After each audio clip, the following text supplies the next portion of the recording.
பாரதிய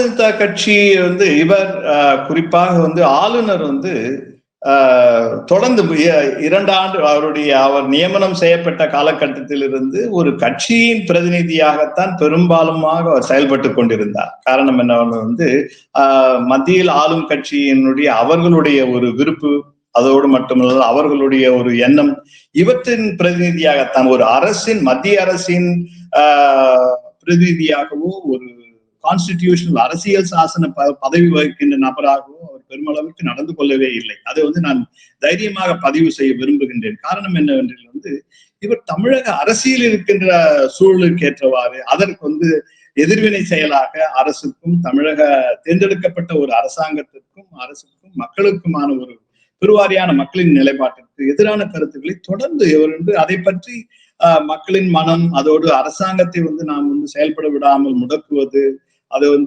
சட்டமன்றத்திலிருந்து வெளியில் சென்று ஒரு தேசிய கீதமாகட்டும், அதோடு மட்டுமில்லாமல் தமிழ்த்தாய் வாழ்த்தாகட்டும், அல்லது திராவிடம் சார்ந்த ஒரு கருத்துகளாகட்டும், பிறகு தமிழகம் என்ற ஒரு தமிழ்நாடு தமிழகம் என்ற ஒன்று பெயர் மாற்றத்துக்கான இவை அனைத்துமே இவர் தெரியாமல் செய்து கொண்டிருக்கின்றார் என்று சொல்லவே முடியாது. இவர் ஒரு அரசியல் கருவியாக செயல்பட்டு கொண்டிருக்கின்றார் என்பதில் எந்த ஒரு மாற்று கருத்தும் கிடையாது. குறிப்பாக நீங்க 2019 பாராளுமன்ற தேர்தல், அதுக்கு பிறகு 2021 என்று பாராளுமன்ற சட்டமன்ற தேர்தல், அண்மையில் நடந்து முடிந்த ஒரு தேர்தல் காலம், இவற்றில் எல்லாமே இவர் மட்டுமில்ல, இந்த ஆளுநர் குறிப்பாக கடந்த சில 10 ஆண்டுகளாக 2016 முதல் ஆளுநர்கள் அனைவருமே பாரதிய ஜனதா கட்சியின் கட்சி சார்பாகத்தான் இவர் செயல்பட்டுக் கொண்டிருக்கிறார். கட்சிக்காகவும் கட்சி சார்பாகவும் தான் செயல்பட்டுக் கொண்டிருக்கின்றார்கள். இது நிறைய கேள்விகள் ஆளுநர் பதவிக்கான ஒரு தேவை, இவற்றை தேவையற்றது என்பதற்கான விமர்சனங்களுக்கு அப்பாற்பட்டு இவர்கள் ஒரு அரசியல் தான் செய்து கொண்டிருக்கிறார்கள். இது அரசாங்கம் நடைபெறுவதற்கு முட்டுக்கட்டையாகவும், அரசியலுக்கு இவர்கள் ஒரு கட்சி தலைமையாகவே கூட ஒரு மறைவிடத்திலிருந்து செயல்படுத்திக் கொண்டிருக்கிறார்கள் என்பது இது நிறைய பரவலாக மக்களும் பேசுகின்றார்கள். இது நம்பக்கூடிய வகையில் மக்கள் இவ்வாறு நம்பத்தக்க வகையில் தான் இவர்கள் செயல்பட்டு. ஆளுநர் விஷயத்தை பொறுத்த வரைக்கும் இப்ப உச்சநீதிமன்றம் இந்த விஷயத்துல ஒரு சீரியஸான ஒரு இடத்துக்கு வந்திருக்காங்க. இப்ப நீங்க ஒரு வாரம் கெடு கொடுத்திருக்கேன், ஒரு வாரத்துக்குள்ள நீங்க ஒரு முடிவு எடுக்குங்க, இல்லாட்டி நாங்க வரும் அப்படின்னு சொல்லியிருக்காங்க. ஏற்கனவே ஆளுநர் அதாவது தமிழக அரசு நிறைவேற்றிய பல்வேறு மசோதாக்களுக்கு அவர் ஒப்புதல் கொடுக்காம அவர் ஒரு அரசியல் பண்ணிட்டு இருந்தாரு கவனிச்சோம். அதெல்லாம் சுப்ரீம் கோர்ட்டுக்கு போய் தான் ஒரு இறுதியா ஒரு முடிவு பார்த்ததுங்கிறது கவனிக்கிறோம். அப்ப இதுவும் அந்த இடத்துக்கு வந்திருக்கு அப்படின்னா அப்ப என்ன சார் இந்த விஷயத்தை பொறுத்த வரைக்கும் துணைவேந்தர் நியமனங்கிறத பொறுத்த வரைக்கும் உச்சநீதிமன்றம் தலையிடுற இடத்துக்கு வரும்பொழுது இப்ப என்ன விதமான ஜட்மெண்ட் வரும் நம்ம எதிர்பார்க்கலாம் சார்? எப்படி இது நகரும் பார்க்கலாம் இந்த சப்ஜெக்ட்? குறைந்தபட்சம் துணைவேந்தர்களை தமிழகத்தில் இருக்கின்ற காலியாக இருக்கின்ற பல்கலைக்கழகங்களில் காலியாக இருக்கின்ற துணைவேந்தர் பதவிக்கான காலியான இடங்களில் நியமனம் செய்யப்பட வேண்டும். அந்த நிலைக்கு வந்தால் கூட ஒரு அடிப்படையான ஒரு நிலைப்பாடு என்று நினைக்கிறேன். காரணம் என்ன, இது ஆளுநருக்கு மட்டுமே கிடையாது, தமிழக அரசாங்கத்திற்கும், இப்பொழுது தமிழகத்தில் ஆட்சியில் இருக்கின்ற ஒரு அரசாங்கத்திற்கும், இதற்கு முன்னால் இருந்த அரசாங்கம், பல்கலைக்கழகங்களை பொறுத்தவரையில் அரசுக்கோ அல்லது ஆளுநருக்கோ எந்த விதமான ஒரு ஆழ்ந்த ஒரு பார்வையோ அல்லது பல்கலைக்கழகத்தின் மாணவர்களை இவர்கள் மாணவர்களுடைய எதிர்காலம், அங்கு நடக்கின்ற விஷயங்கள் ஒரு கல்வியாளர்களை நியமனம் செய்ய வேண்டும். இதை பற்றி என்னை பொறுத்த மட்டில் பல்கலைக்கழகங்கள் கடந்த 20, 25, 30 ஆண்டுகளுக்கு மேல எல்லா கட்சிகளும் இதற்கு பொறுப்பு. ஆளுநர்களை நியமிக்கின்ற மத்திய அரசாங்கத்தை சார்ந்த கட்சிகள் கூட அவர்கள் ஆளுநரை பொறுத்தவரையில் இவர்கள் வெறுமனே ஒரு தலையாட்டி பொம்மையாக இருந்த ஒரு காலத்தில் இதில் பிறகு நியமனங்களில் பங்காற்றல் என்பது அதற்கான பிறகு ஊழல், இதில் பல்கலைக்கழகங்கள் ஊழலை பற்றி நீங்கள் ஒரு அரசாங்கத்தில் ஊழல் நடக்கும் போது நாம் ஊழலை பரவலாக பேசுகின்றோம். பிறகு சட்ட ரீதியாக அதற்கான நம் தேவைகளை பற்றி நீதிமன்றங்களுக்கு செல்லுகின்றோம். ஆனால் பல்கலைக்கழகத்தை பொறுத்தவரையில் இத்தனை ஆண்டு காலம் எவ்வளவு மோசமான ஊழல்கள் எல்லாம் நடத்திவிட்டு துணைவேந்தர்கள் சென்ற பிறகு இதுவரை யாருமே கண்டிக்கப்படவில்லை. அரசாங்கத்தால் கண்டிக்கப்படவில்லை. பிறகு இந்த கட்சிகள் அனைத்துமே, திராவிட கட்சிகள் கூட, அது திராவிட முன்னேற்ற கழகம் ஆகட்டும், அண்ணா திராவிட முன்னேற்ற கழகம் ஆகட்டும், மற்ற கட்சிகளும் கூட இதற்கு எல்லாமே எல்லா அரசாங்கம் மக்கள் வந்து தேர்தல் காலத்துக்கு எல்லா கட்சிகளும் பல்கலைக்கழகங்களை பற்றி எந்த கவலையும் பெருமளவுக்கு கிடையாது. இவர்கள் வந்து அது வந்து நீங்கள் வந்து உதாரணமாக எத்தனையோ பேர் கடந்த அண்மை காலங்களில் சொல்லலாம், துணைவேந்தர்களாக பதவி வைத்தவர்கள், அவர்கள் வந்து பல்கலைக்கழகங்களை சூறையாடி விட்டு சென்றார்கள். அவர் வந்து ஒரு அரசாங்கத்தால் ஒரு வந்து ஆட்சியில் இருக்கின்ற கட்சிகளால் தான், திராவிட கட்சிகளால் தான் அவர் நியமனம் செய்யணும். அதற்கு வந்து உடந்தையாக வந்து ஆளுநர்களும் செயல்பட்டுக் கொண்டிருந்தார்கள்.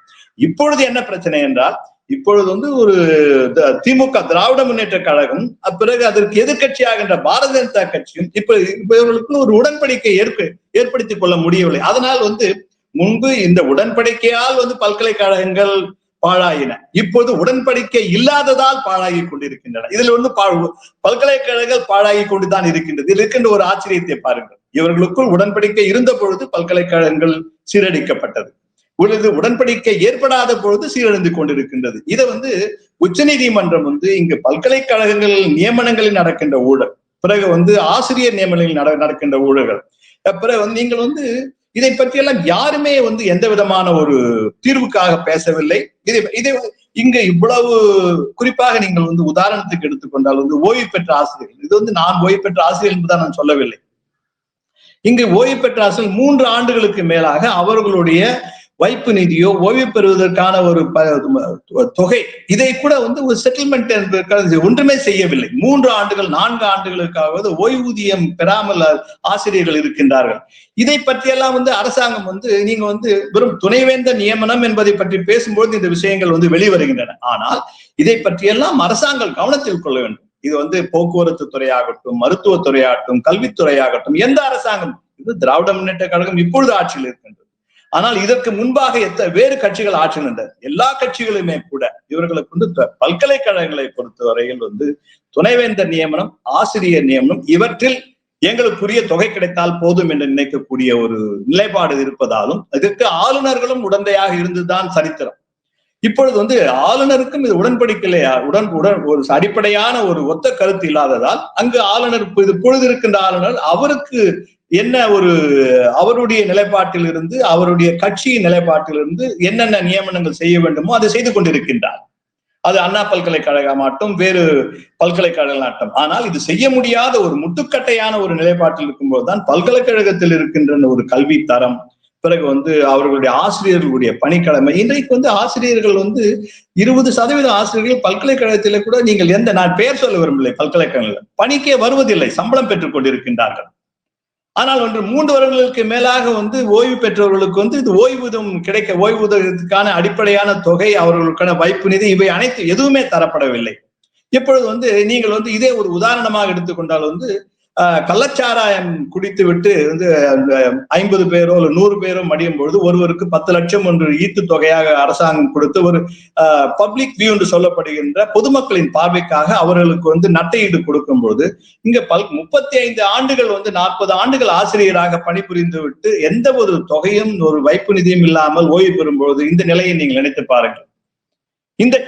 இது இப்பொழுது திமுக ஆட்சியில் நடந்தது என்று சொல்லவில்லை. இவ்வாறு இந்த நிலைக்கு வருவதற்கு காரணம் என்று வந்து நிறைய துணைவேந்தர்கள் காரணம், நிர்வாக ரீதியான அரசாங்கத்தின் வந்து செயலற்ற தன்மையா வந்து பல அரசாங்கங்கள், இதற்கு முன்பாக இருந்த அரசாங்கங்களின் செயலற்ற தன்மை, அதோடு மட்டுமல்லாமல் ஆசிரியர்களின் வந்து ஒரு தரம், இவை அனைத்துமே வந்து ஒரு கீழ்மட்டை தொடும் அளவிற்கு சென்னை பல்கலைக்கழகம் போன்ற பல்கலைக்கழகங்கள் இவ்வாறு இந்த நிலைக்கு வருவதற்கு காரணமே வந்து அந்த அரசாங்கமும் ஆளுநர்களும் வந்து இதற்கு வந்து முக்கியமான பொறுப்பேற்க வேண்டும். இதையும் நீதிமன்றம் கவனத்தில் கொள்ள வேண்டும். Right sir. இப்ப நீங்க ஒரு சீரியஸான ஒரு பிரச்சனையை தொட்டிருக்கீங்க. இப்ப இதே மாதிரி வந்து இப்ப போக்குவரத்து தொழிலாளர்களுக்கு ஒரு பிரச்சனை இருக்கு, இதே மாதிரி என்ன பிரச்சனை இருக்கு. இப்ப அவங்க வந்து அப்பப்ப வந்து ஒன்று கூடி போராட்டம் அப்படிங்கிற மாதிரியான ஆக்டிவிட்டிஸ் நோக்கி நகராங்க. ஓய்வு பெற்ற தொழிலாளர்கள் குறிப்பிடுறேன். அதே மாதிரி ஓய்வு பெற்ற ஆசிரியர்களுக்கு இவ்வளவு பிரச்சனை இருக்கு அப்படிங்கும் போது இப்ப நீங்க வந்து ஒரு இன்டெலெக்சுவல் பிளாட்ஃபார்மை சேர்ந்தவங்க, இப்ப நீங்க வந்து நினைச்சா எவ்வளவு விஷயங்கள் எல்லாம் செய்யலாம். ஒரு அரசுக்கு எதிராக அரசு வந்து உங்களோட உரிமையில மறுக்குதுன்னா நீங்க எவ்வளவு விஷயத்த செய்யலாம்.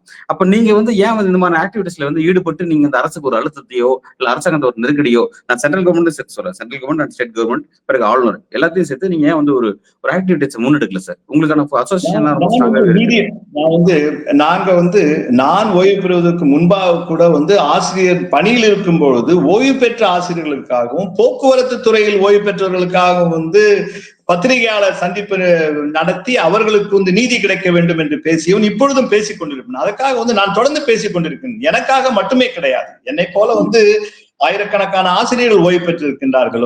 அவர்கள் வீட்டுக்கு ஓய்வு பெற்று 30 ஆண்டுகள் பணிபுரிந்து வீட்டுக்கு போகும் பொழுது எந்த ஒரு ஈட்டுத் தொகையும் இல்லாமல் வீட்டுக்கு சென்று மருத்துவம் பார்க்க வேண்டும், வீடு கட்டுவதோ அவர்களுக்கான வாழ்க்கைக்கான ஆதாரங்களை பயன்படுத்திக் கொள்ள வேண்டும், திருமணங்கள் நடத்தி கொள்ள வேண்டும். இவை அனைத்துமே எந்த தொகையுமே இல்லாமல் இவ்வாறு நீங்கள் 30-35 ஆண்டுகள் இது 3 ஆண்டுகளில் நடந்த விஷயம் கிடையாது. இது ஸ்டாலின் அவர்களுடைய அரசாங்கத்தையோ இல்ல திராவிட முன்னேற்ற கழகத்தையோ மட்டுமே நான் சொல்லவில்லை. எல்லா ஆட்சியாளர்களுடைய நிலைப்பாடு நான் சொல்லுகின்றேன். இது மத்திய அரசாகட்டும் மாநில அரசாகட்டும் கல்வியை பொறுத்த மட்டில் வியாபாரமாக நடத்தப்படுது. ஆனால் ஒரு அரசு பல்கலைக்கழகங்கள் இவ்வாறு இருக்கிறது. எப்படி தனியார் பல்கலைக்கழகங்கள் இத்தனை பல்கலைக்கழகங்கள் அண்மை காலத்தில் 10 ஆண்டுகளில் எவ்வளவு பெரிய பெரிய பல்கலைக்கழகங்கள் தமிழகத்தில் வந்திருக்கிறது, அண்டை மாநிலங்கள் வந்திருக்கிறது. அவர்கள் எல்லாம் இதை விட 3 மடங்கு சம்பளம் கொடுக்கின்றார்கள், ஓய்வூதியம் கொடுக்கின்றார்கள். இவர்கள் எல்லாம் யார் என்றால் அரசியல் பின்புலத்தில் செயல்படுபவர்கள். எப்படி கல்வியை தனி உடைமையை ஆக்கிவிட்டு பிறகு அரசு மதுபானத்தை பொது உடைமை தத்துவத்தில் அரசே கையாளுகின்றன. இரண்டிலுமே இவர்கள் லாபம் பார்க்கின்றார்கள். இது ஒரு கட்சியை மட்டும் சொல்லவில்லை, திரும்ப சொல்வது ஒரு கட்சி மட்டும் கிடையாது, எல்லா கட்சிகளும் இதற்கு காரணம். அதனால் இது ஒரு சமூக பார்வையாக நீங்கள் சொல்வது போல இது சமூகம் சார்ந்த ஒரு சிந்தனை, சமூகம் சார்ந்த ஒரு மாறுதல் கொண்டு வர வேண்டும். இது ஆட்சியாளர்கள் எந்த கட்சியாக இருந்தாலும், இப்பொழுது பாரதிய ஜனதா கட்சி ஆளுநர் பாரதிய ஜனதா கட்சிக்கும் திராவிட முன்னேற்ற கழகத்துக்கும் ஒரு உடன்பாடு இல்லை என்ற நிலையில் தான் பல்கலைக்கழகங்கள் பாழாகிக் கொண்டிருக்கின்றன. இதற்கு முன்பாக நான் சொல்ல போறது இவர்களுக்குள் ஒரு அதே காங்கிரசினுடைய ஆட்சியில் இருந்த கவர்னர் ஆகட்டும், பிறகு இங்க அதிமுகவோ திமுகவோ ஆட்சியில் இருந்த போது ஒரு ஒத்த கருத்து இருந்த போது அப்பொழுதும் பாழாகி கொண்டுதான் இருந்தது. இப்படித்தான் பல துணைவேந்தர்கள் அவர்கள் காசு கொடுத்து விட்டு பிறகு அந்த கொடுத்த காசை திரும்ப பெறுவதற்காக ஊழலில் செயல்பட்டு கடைசி நாள் வரை பல்கலைக்கழகங்களை சூறையாடிவிட்டு சென்றது. நீங்கள் அவ்வாறு ஒரு துணைவேந்தர்களை நியமிக்கும் பொழுது கல்வியாளர்களுக்கும் புத்தகம் எழுதுபவர்களுக்கும் சமூகத்தில் அறிவுசார் தளத்தில் செயல்படுபவர்களுக்கும் எந்த ஒரு அங்கீகாரமே கிடையாது இந்த சமூகத்தில். ஆனால் இதே போல ஒரு சமூகத்தில் அப்போது நீங்கள் ஒரு மாற்று கருத்தை நீங்க சொல்லும் பொழுது உங்களுக்கு எதிர்வினையாக பேசுவது போல்தான் தோன்றும். ஆனால் பல்கலைக்கழகத்தில் இருந்து அவர்களுடைய ஊழல், அதோடு தவறான நியமனங்கள், ஆசிரியர் பணி, பல்கலைக்கழக ஆசிரியர்கள் எதற்காக பணிக்கு வருவதில்லை, 12 மணிக்கு பணிக்கு 2 மணிக்கு வீட்டுக்கு போகின்ற ஆசிரியர்கள் இருக்கின்றார்கள். அவர்களுக்கெல்லாம் எல்லா விதமான பாதுகாப்பும் இருக்கின்றது. ஆனால் நீங்கள் பணி செய்பவர்களுக்கு எந்த விதமான பாதுகாப்பு கிடையாது. இதை அரசாங்கம், இந்த அரசாங்கம், மத்திய அரசாங்கம், மாநில அரசாங்கம் கவனத்தில் கொண்டு பல்கலைக்கழகங்கள் சரியான நியமனங்களை மேற்கொள்ள வேண்டும். தகுதியான மனிதர்களை பேராசிரியர்களாகவும் ஆசிரியர்களாகவும் அதோடு துணைவேந்தர்களாக நியமிக்க வேண்டும். நீங்கள் எல்லாமே பேரத்தின் அடிப்படையில் துணைவேந்தர்களை நியமித்து விட்டு இதில் கவர்னர் மாளிகைக்கும் அரசாங்கத்திற்கும் எந்த ஆட்சியாளர்களுக்கும் ஒரு உடன்பாடு என்ற நிலையில் வந்தால் பல்கலைக்கழகங்கள் இந்த நிலைக்குத்தான் வரும். அதனால் இதை திரும்ப பெற வேண்டும் என்றால் இது கவர்னருக்கும் இதில் இப்பொழுது இருக்கின்ற ஆளுநருக்கும் தமிழக அரசிற்கும் இதை இந்த ஒரு நேர்மையான முறையில் நம்மால் செயல்பட முடியும் என்றால் ஒரு கட்சி சார் ஒரு பார்வையை கடந்து ஊழல் என்ற நிலைப்பாட்டினை கடந்து நியமனம் செய்ய முடியுமேயானால் தகுதியான மனிதர்களை நியமனம் ஆசிரியர்களாகவும் பேராசிரியர்களாகவும் அப்பொழுதுதான் பல்கலைக்கழகங்களோட கட்டுப்பாட்டுகளுக்கு வரும். ஒரு தவறான மனிதர்களை துணைவேந்தர்களாக நியமிக்கும் பொழுது அவர்களால் ஒன்றும் செய்ய முடியாது என்றால் என்ன செய்ய முடியும்? தாங்கள் 30 ஆண்டுகள் வகுப்பே எடுக்காத ஒரு பேராசிரியரை நீங்கள் துணைவேந்தராக நியமிக்கும் பொழுது அவரால் அந்த பல்கலைக்கழகத்தில் ஆசிரியர்கள் என்ன பணி செய்வார்கள்? நான் உதாரணமாக நிறைய பேரை சொல்லலாம். ஆனால் இதுதான் ஒரு முக்கியமான பிரதான பல்கலைக்கழகங்கள் இன்றைய நிலைப்பாடு.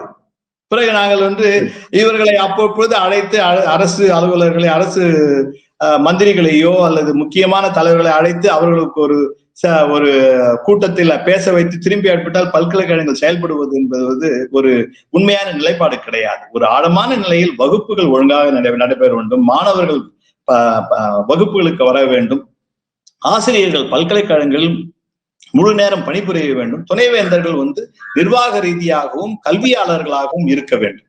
ரொம்ப அழகா வந்து இப்ப பல்கலைக்கழகங்கள்ல ஆளுநராலையும் அப்புறம் தமிழக அரசினாலையும் வந்து அந்த துணைவேந்தர் நியமனம் அப்படிங்கிற விஷயத்துல நடக்கக்கூடிய பின்விளைவு என்ன, அதாவது நடக்கக்கூடிய தவறு என்ன, அந்த தவறால நடக்கக்கூடிய பின்விளைவுகள் என்ன அப்படிங்கிறத ரொம்ப அழகா உங்களோட அனுபவபூர்வம் உங்களோட கருத்துல பதிவு செஞ்சிருக்கீங்க சார். இந்த விவகாரம் அடுத்த கட்டமா எதை நோக்கி நகர்த்துங்கிறத பொறுத்து வந்து பார்ப்போம் சார். மிக்க நன்றி. நன்றி, வணக்கம்.